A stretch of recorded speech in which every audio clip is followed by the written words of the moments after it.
Hoje, a gente vai mergulhar no que realmente significa ser edificado espiritualmente. E para isso, vamos usar uma história bem dramática lá do livro de Atos. Uma história que mostra uma jornada, sabe? Uma jornada que transforma um discurso formal em uma comunhão cheia de vida. Bora lá?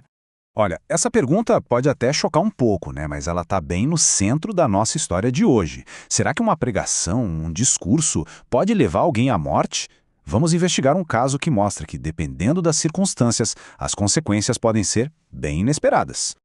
Então, imagina a cena. A gente está em Troade, uma cidade portuária, e a reunião acontece num cenáculo, aquela sala que ficava no andar de cima das casas, sabe? Um lugar íntimo, preparado para um encontro que prometia ser importante. E tem um detalhe que o texto faz questão de nos dar. Havia muitas lâmpadas. Isso não só ajuda a gente a visualizar a cena, mas também passa uma sensação, né? Um ambiente quente, talvez meio abafado, e que a reunião ia longe, noite adentro. E no centro de tudo isso, quem? O apóstolo Paulo. Ele está ali, discursando, ensinando, e o tempo vai passando. E passando, e passando, até da meia-noite. Era com certeza uma mensagem longa, densa, cheia de conteúdo. E é aqui que a história toma um rumo bem trágico, que mostra o perigo de um discurso sem conexão. Vamos ver o que aconteceu com um jovem chamado Eutico. No meio dessa pregação super longa do Paulo, ele estava lá, sentadinho numa janela, e simplesmente não aguentou o cansaço. E o resultado foi terrível. Eulítico caiu do terceiro andar e, quando foram ver, ele estava morto.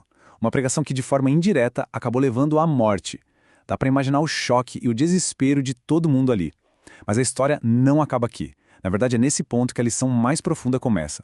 Para a gente entender a virada de chave nessa história, a gente precisa olhar para duas palavrinhas gregas que aparecem no texto original. Elas mostram uma mudança crucial no jeito de Paulo se comunicar. Uma mudança que literalmente fez a diferença entre a morte e a vida. A primeira palavra, olha que interessante, é dialegomai.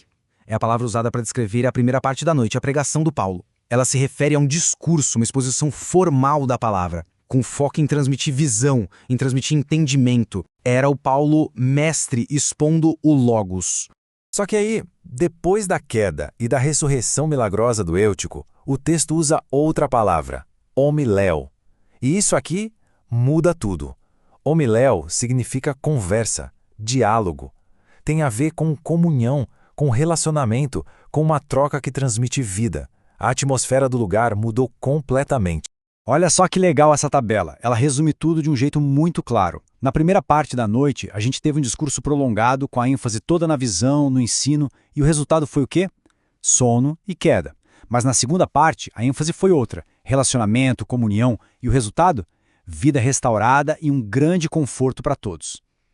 É a mesma palavra, mas comunicada de jeitos diferentes e com resultados totalmente opostos. Então, qual é a grande sacada aqui? A lição de Troade não é sobre trocar um prédio grande para uma casa pequena. Não é sobre o lugar. A verdadeira mudança que a igreja vive é de esfera.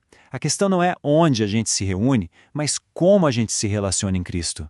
E esse slide aqui é perfeito para mostrar essa mudança. A gente sai de uma realidade centrada no templo, que era físico, simbólico e onde o lugar era o centro de tudo, para a realidade da igreja. E a igreja o quê? Espiritual, relacional, pessoal, e a centralidade dela é a pessoa de Cristo. É nessa nova esfera que a edificação acontece de verdade. E essa frase, nossa, ela fecha a ideia com chave de ouro. A questão nunca foi o lugar físico. Pensa bem, a manjedoura foi só o lugar onde Cristo nasceu. O céu era a realidade dele. Do mesmo jeito, uma casa, um prédio, são só lugares. A realidade espiritual e relacional em Cristo é que é o que importa para edificar. Ok, então a gente chega num ponto muito importante. Não se trata de escolher entre discurso e conversa, sabe? Entre ter visão e ter comunhão. As duas coisas são essenciais. E as duas vêm da mesma fonte, o Logos, a palavra de Deus. Elas só cumprem funções diferentes, que se completam. E aqui está o equilíbrio. Um discurso que só informa, mas não conecta as pessoas em comunhão, ele até pode ensinar, mas não sustenta a vida espiritual no dia a dia. Por outro lado, só aquela conversa que cria vínculo, mas não tem o fundamento da palavra, não edifica de verdade. A edificação completa, que funciona mesmo, precisa dos dois, a palavra sendo comunicada e a palavra sendo compartilhada. E é muito importante a gente sacar uma coisa. Não estamos falando de criar uma nova regra, um novo método. Agora tem que ser assim. Não. Não é uma ordenança. É algo muito mais orgânico, é um fluir do Espírito, um amadurecimento na forma como a vida da igreja acontece. Então, o fluxo é mais ou menos esse. Primeiro, o Logos é anunciado. Vem o discurso que nos dá a visão, o ensino. Mas não pode parar aí. Esse mesmo Logos precisa ser compartilhado, ser vivido na comunhão, na conversa. E o resultado disso?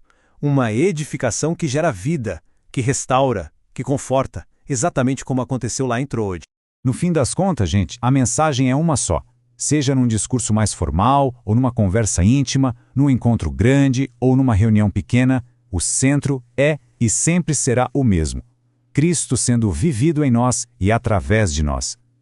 É Ele quem edifica a sua igreja. E para a gente fechar, fica aqui uma pergunta para pensar. Olhando para as nossas comunidades, onde será que a nossa comunhão está precisando de um pouco mais de visão, de profundidade? E do outro lado, onde será que a nossa visão, o nosso conhecimento, precisa virar mais relacionamento, mais vida compartilhada? Encontrar esse equilíbrio pode ser a chave para uma edificação muito mais viva e autêntica.